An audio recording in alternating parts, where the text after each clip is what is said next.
Yo, what's up? Welcome to the podcast, Söze's House, episode 3. Little update for everyone. I've been thinking about it the past couple of days, and I'm going to start turning all of the remixes for sure, and possibly the Friday night flexes into full songs every week. So the Söze flips I normally put out on Monday will stay on Monday. The flexes will stay on Friday. But every Monday, the remix, the flip, is going to be a full song. I'm debating, I might go back and forth. Sometimes I might keep the regular hook. Sometimes I might keep the hook but do it myself. Maybe I'll change up some stuff in the hook, but full songs, I was thinking about it, and every week I get a bunch of people asking me if they can, stream the Söze flip or the flex on Spotify, YouTube, SoundCloud, and it just makes sense to start turning them into full songs so people can add them to their rotation. I mean, another bonus is, the whole reason I started the flips and flexes was to just practice, writing and production, because I have to do the verse every week. I feel like my writing in the past 6-7 months has gotten a lot better. Just, small tweaks in here and there that just come a little bit more naturally. As far as production goes, I think it's phenomenal in comparison. But there's just, there's a different quality to not only writing a song, but producing a song. You know what I mean? You got to make...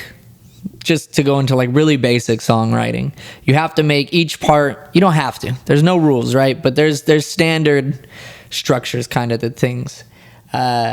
You want each part to be different. You know what I mean? If it's just the same, for the whole 3.5 minutes, boring, right? Too repetitious. Same thing goes for lyric writing. You know what I mean? You want to have the cadence or whatever for your verse, and you want the bridge cadence to be different. You want the chorus cadence to be different.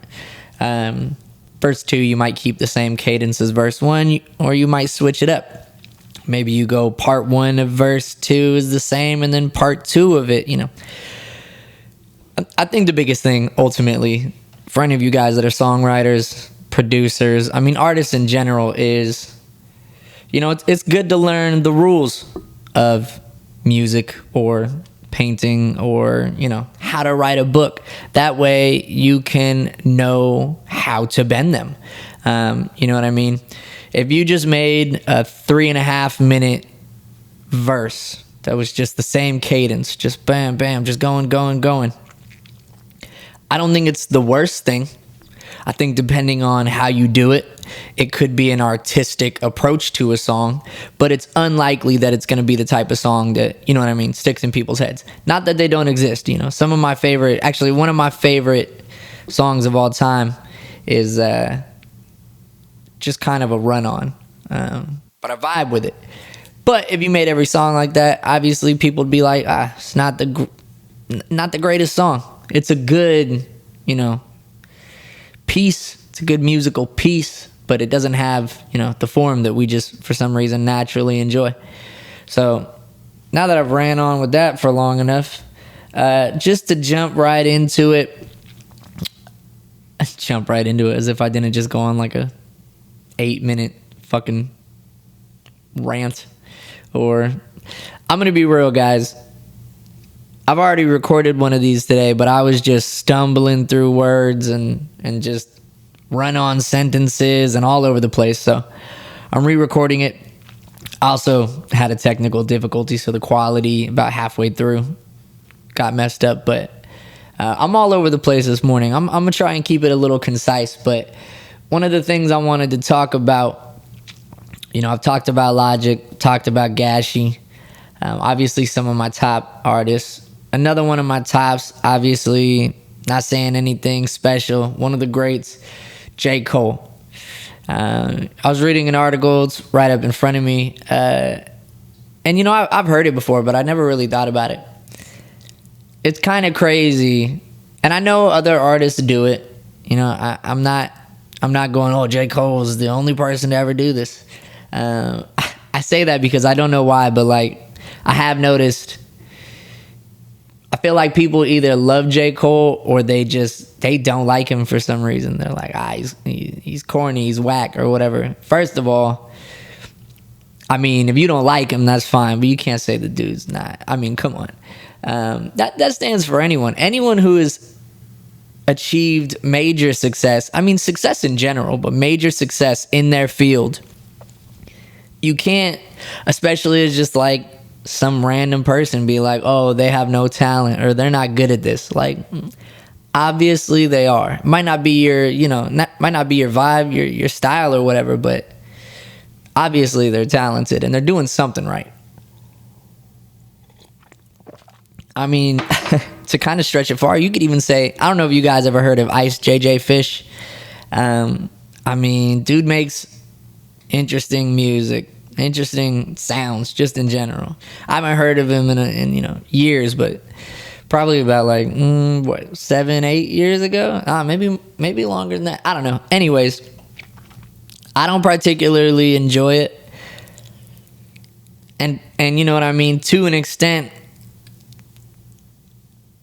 I mean, to wrap this up nicely, I just feel like, you know what I mean? And this is something I'm working on. I'm trying to be like, all right, that's not my style, but that doesn't mean it's not good. It doesn't mean there's not merit in it, that, respect or success isn't. I don't know what I'm saying. Anyways, you get the point. Trying to not essentially be a hater. Like, just because you don't like it doesn't mean it's bad. There we go. That wraps it up perfect. Boom. But I was thinking about the fact that, like, 2014 Forest Hills Drive, right? One of my top albums ever. But the article was talking about how, like, in his solo projects, he doesn't have any features. And he still goes gold and platinum. And I know a lot of artists do. But thinking about myself, just kind of reflecting, I've been reaching out to some people and starting to do more features and trying to bring people on.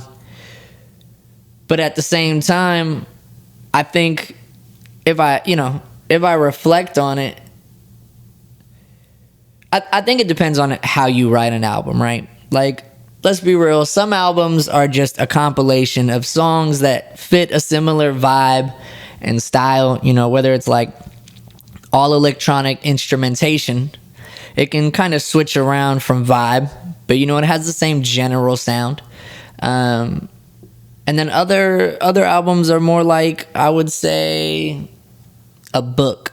You know what I mean? Like, they flow perfectly into one another and are kind of like building a landscape. Not to be too heady about it, but I don't know if J. Cole had features on 2014 Forest Hills Drive, if I would have liked it as much. You know what I mean? I think there's something to be said. I think of it like a book, right? I've been listening to audiobooks a lot lately. And like,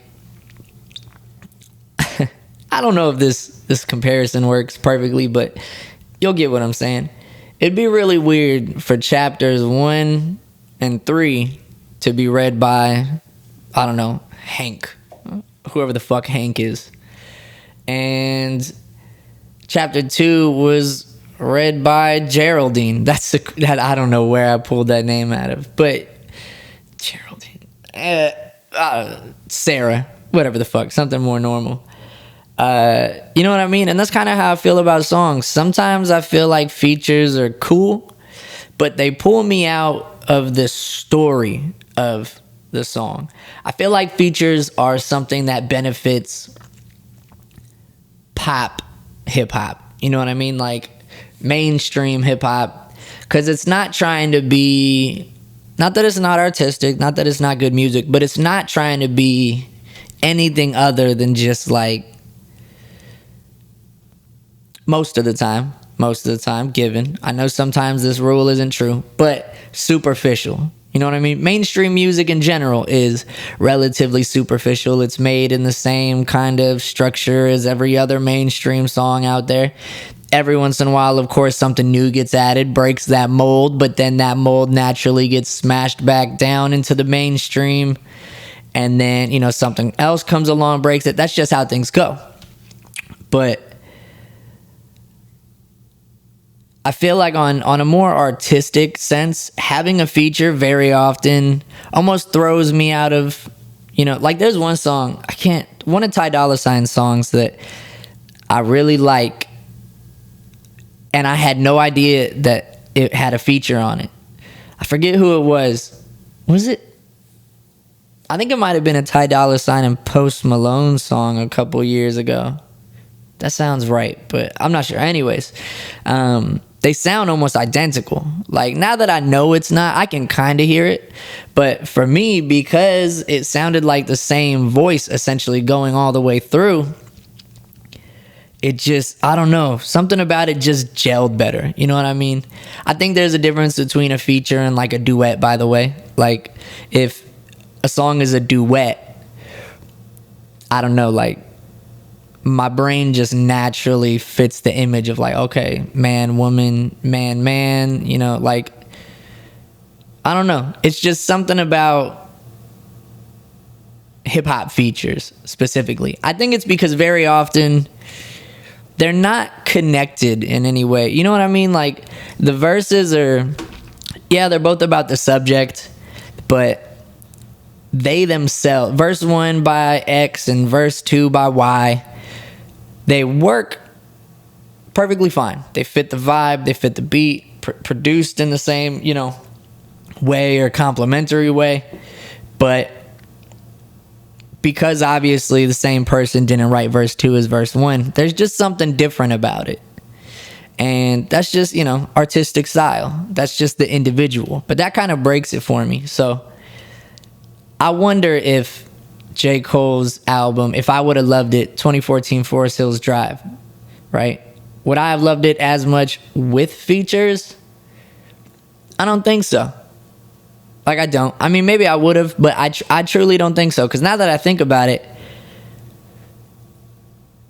my favorite albums tend to be way less features. And, like, of the albums that I'm thinking of, like, one album, there's one song with a feature, and it's a great song, and I like it, but it just sticks out, kind of.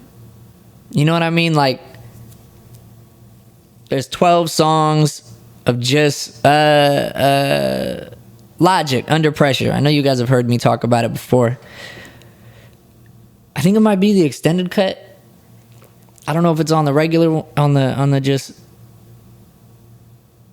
the regular Under Pressure. I think it's the extended cut. It has a Big Sean. Great song. I like it. But something about it just, that might be why it made the extended cut and not, the first cut. But it makes me think about, like, me getting features. I feel like I might do the same thing. I'm definitely going to be releasing some singles soon. And obviously every week, like I said, the remixes, Söze flips are going to be full songs. And with the flexes, you know what I mean? I just write them. Oh, snap.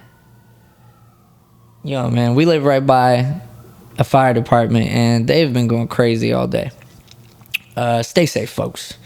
Stay safe, folks. Shut up, Christian. Anyways. What was I saying? God damn. Oh, the flexes, right? When I write flexes, most of the time, if not all the time, I'm just trying to write a 16. I'm not trying to write a song. And so sometimes it works out. Sometimes I'm like, oh, this would be a great song. Like with the last flex I did, I wrote it. I actually ended up with an intro, a verse, a bridge, and a hook. And I was like, oh, okay, well, I can see that this can easily be fleshed out into a song. But with a lot of them, they kind of sit like how I think of ciphers, like just standalone verses. So with the flexes, not every single one is going to be a song. But I think I'm going to try and make most of them a song. If anything, I might just start making the flexes. I know what I might do. All right, so if it's what I might do, I think this is what I'm going to do. If it works as a song, I'll release it as a song.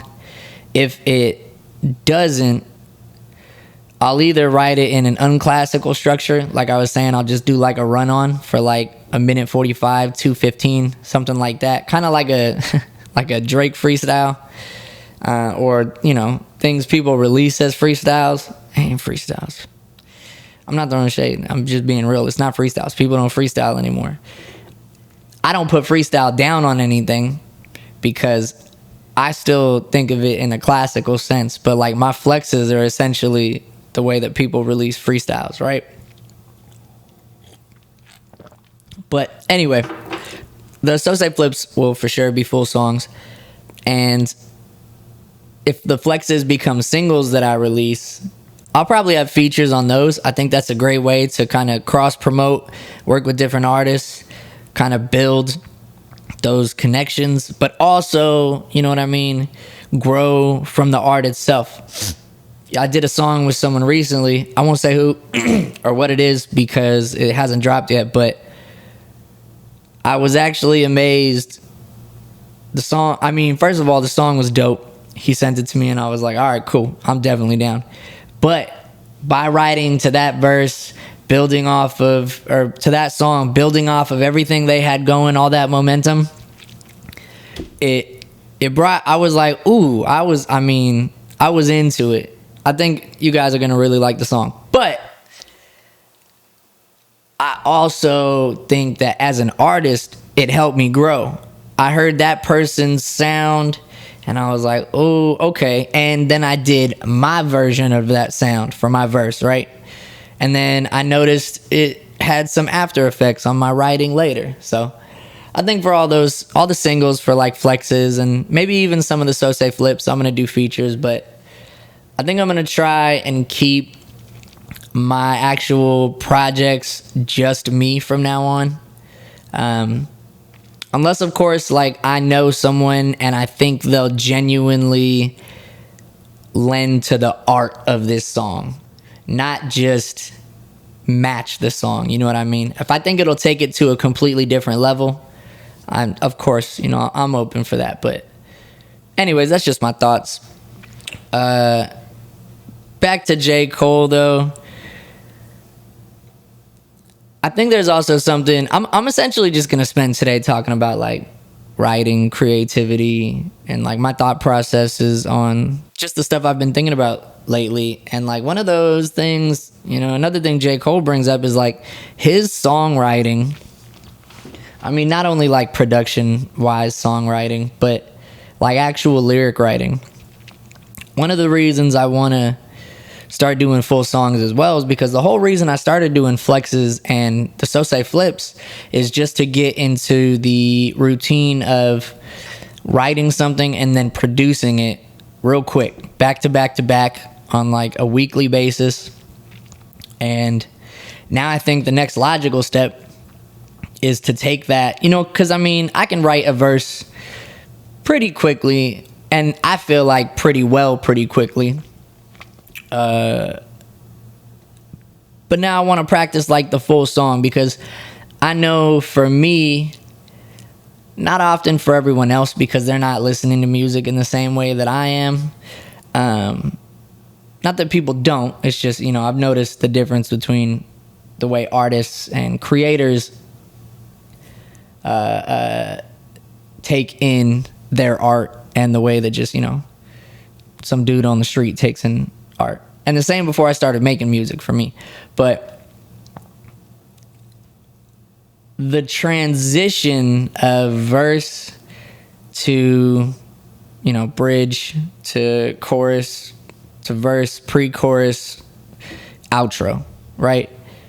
It's really easy to write all those pieces individually, but making those things, making each part not only blend in to each other, but stand out from each other at the same time as blending in with each other is it's more difficult than I think people realize. You know what I mean? Like, I could write a 16 bar, a 4 bar, an 8 bar, a 12 bar, a 4 bar, and then an 8 bar outro pretty easily. I could even make them flow into each other pretty easily, right?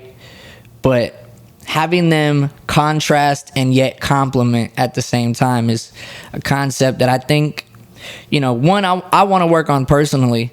But if you're a smaller artist out there, I think that's a big thing to work on, right? Like, I know a lot of people that can write a mean 16. Like, a great 16. Or a great hook. A dope bridge. Bridges are a little bit less common because normally a bridge really contrasts. You know what I mean? Like, maybe it changes from the relative major to minor, yada, yada, yada. But being able to not only combine those, but have them complement and contrast at the same time is what I think separates great songwriters from songwriters. You know what I mean? Like, writing a song isn't that hard.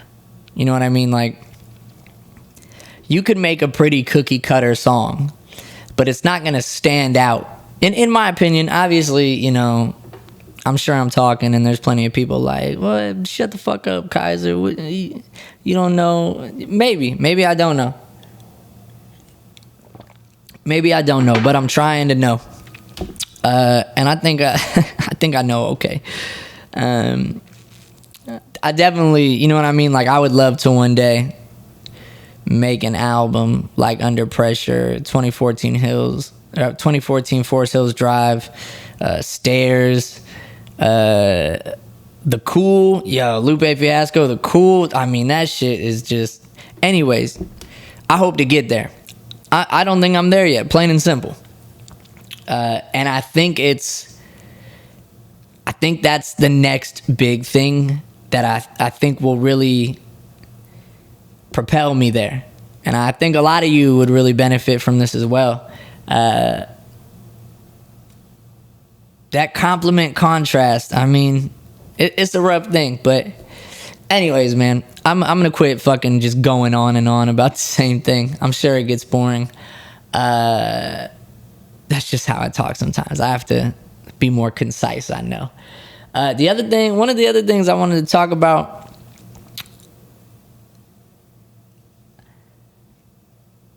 I'm just gonna be real. I think it's crazy that celebrities are making... I think I talked about this last week too. There's an article up on how Lil' Kim's thinking about starting an OnlyFans page. I think it's crazy that these celebrities are making an artist page. I mean, Lil' Kim, I don't know. Lil' Kim might do some nasty shit on OnlyFans. I know Cardi B already said she's not. I know other people have them, and they're not as well. And people are still... I mean, I just don't get it, man. That's just me. I don't have a whole lot to say about it. I'm going to move on, but that was just an article that was up in front of me. Oh, okay. Okay. Let me get into this. How much... I got 10 minutes. All right. I'm not going to say I haven't laughed at a Will Smith and August Alsina meme. Like, I'm not going to sit here and like front and be like, nah, that's not funny. I don't laugh at that stuff. I laugh. I see it. I'm like, oh, that's hella funny. I also find it weird. But I find it weird how like much people are clowning Will Smith about this. I don't know the Smiths. Obviously, you know what I mean. Obviously, and I know it's the internet. People are just trolls. You know, people aren't real people on the internet. Like, just plain and simple. You know what I mean? Like, it's not as fun. Real people aren't as fun on the internet. And people don't want to follow real people. Like, if I did a vlog of my day-to-day life, and I was like, oh, here we are at the grocery store. Oh, damn, these zucchinis are good today. Oh, the broccoli's looking fresh. Let's get some chicken. Oh, snap, popcorn. Like, people, I mean, what's crazy is some people would watch that. I don't understand that necessarily, but it's not as exciting. You know what I mean? I don't understand all the hard opinions. Like, I get it. I mean, I get that people have them. I don't understand all the hard opinions on celebrities. And I know some people are like, oh, well, celebrities put themselves out there, so this is what they get. Like, this is a part of it. I get that. I'm sure I'm going to face plenty of criticism and, you know what I mean, backlash for things and blah, blah, blah. But, like, I don't know, man. I think it's very interesting how, you know, especially here's the real kicker. Millennials, my people, what's up, millennials? And further down, I feel like are all anti-bullying, right? Like, if some kid at your school did something, I don't know, if some kid at the school, I don't know, I'm trying to think of like a childish prank, I don't know, got pantsed, right? Some kid gets pantsed, and then, I don't know, a meme goes around about it. People they'd be like, oh, this is bullying, this is cyber harassment, cyber bullying, yada, yada, yada. But, like, we're really weird about celebrity. Like, I'm definitely, a part of me, real talk, I hope I become successful, but not, on the one hand, I obviously hope I become massively successful. On the other hand, I hope I become successful, but not so successful that I'm in the public eye like crazy. You know what I mean?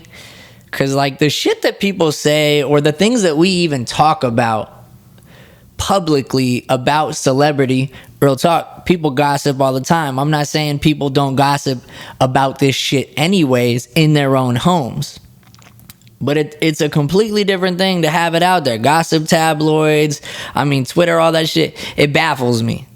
Like, I get it, you know what I mean? I see the memes, I laugh, etc. as well, but I also think it's crazy because if the meme was my neighbor, I'd be like, oh shit, that's not funny, man. That's a good dude. Oh, people talking all this. I don't know. It's so weird, man. Just the disconnect. I know I talk about that all the time, but anyways, see, I'm laughing at it because check this out. I know you guys have heard it probably. If you haven't, this motherfucker came out with the song called Entanglement. Bruh, on the one hand,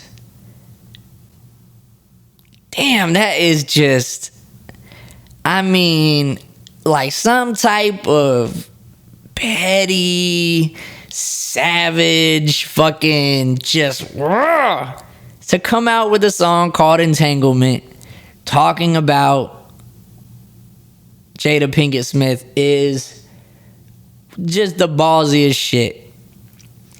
On the other hand, I think it's just a PR move. Like, realistically, August Alsina is still very successful, but he's not, you know, all over the place or as big as he used to be, at least as far as I know. Maybe he is, but it's just as far as, like, radio play and, you know, headlines and stuff like that. I think it was a brilliant business move. I mean, possibly fucked up as a person, possibly a little fucked up. I mean, definitely a little fucked up. You know what I mean? But as far as business goes, I mean, way to take that situation and just twist it around and be like, boom, I just got paid. I'm low-key impressed by that. I don't know if I could do that as a person. Like, real talk, I don't know if I could make that song. I don't know, man. I guess we'll never know until I am unfortunately in Will Smith's position. Knock on wood. Let's see, what else was on here?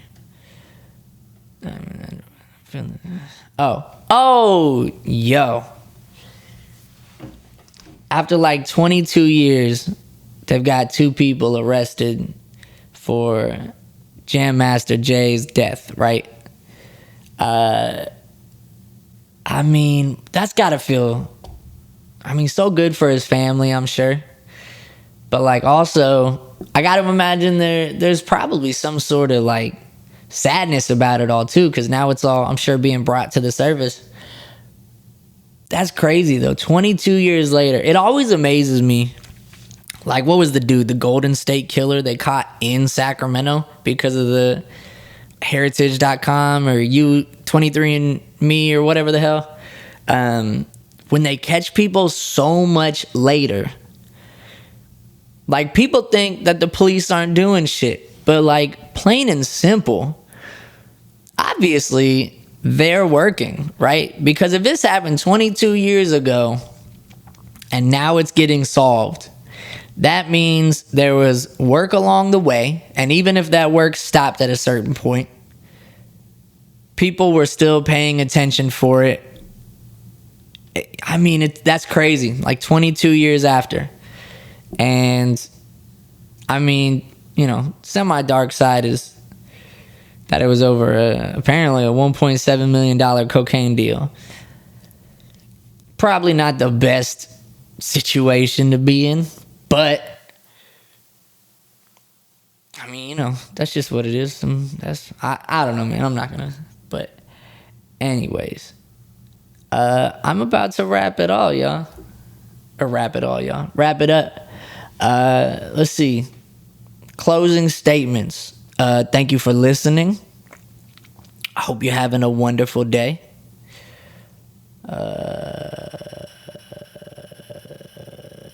No, I'm just playing. Yeah, man. For anyone who listens, I really appreciate it.